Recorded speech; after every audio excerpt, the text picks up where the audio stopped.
যে আমি নিজেকে নতুনভাবে চিনছি বা জানছি বা একটা একটা ফিলিং ভেতরে উথাল পাথাল করা আর কি, সেটা হয়েছে আমি যখন ক্লাস 5-এ পড়ি। আমার জন্মদিনে ছোটোবেলা 1 বছর বয়স থেকে, আমি যেহেতু আমার বাবার একমাত্র মেয়ে, বাবা মেয়ে খুব ভালোবাসেন, আমার আরও 3টে ভাই আছে। তো প্রতিটা জন্মদিন খুব একটু ঘটাকরেই হতো এবং তার মধ্যে কিন্তু আবৃত্তি, গান থাকতো, মানে বাড়িতেই করছে, ড্রয়িং রুমেই করছে, কিন্তু একটু গানের আয়োজন, একটু আবৃত্তি, এগুলি থাকতো। তো যখন আমি ক্লাস ধরো 1, 2, 3 পর্যন্ত, তো এগুলি আসলে খুব একটা বুঝতাম না।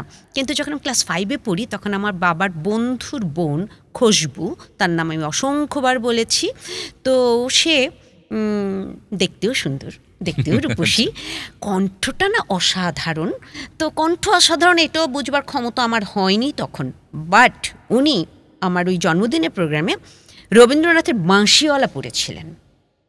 আমার ওটা শোনার পরে মনে হয়েছে মানুষ এত সুন্দর করে কথা বলতে পারে, মানে এটা কার কবিতা, কি কবিতা সেটা বিষয় না, একটা মানুষ এমন করে কথা বলতে পারে, এইটা আমাকে ভীষণ রকম অভিভূত করেছে। আমি তখন ক্লাস 5-এ পড়ি। তখন পরদিন বাবার কাছে বায়না করলাম যে বাবা ওই কবিতাটি আমি পড়বো। আচ্ছা। তারপর আমার বাবা আমাকে সঞ্চয়িতা কিনে দেন, আর আমার ফুপি ওটা শোনার পর আমার ফুপির যে সঞ্চয়িতা নিজের যেটা, সেটা আমাকে গিফট করেন, পুরনো, তখনই পুরনো।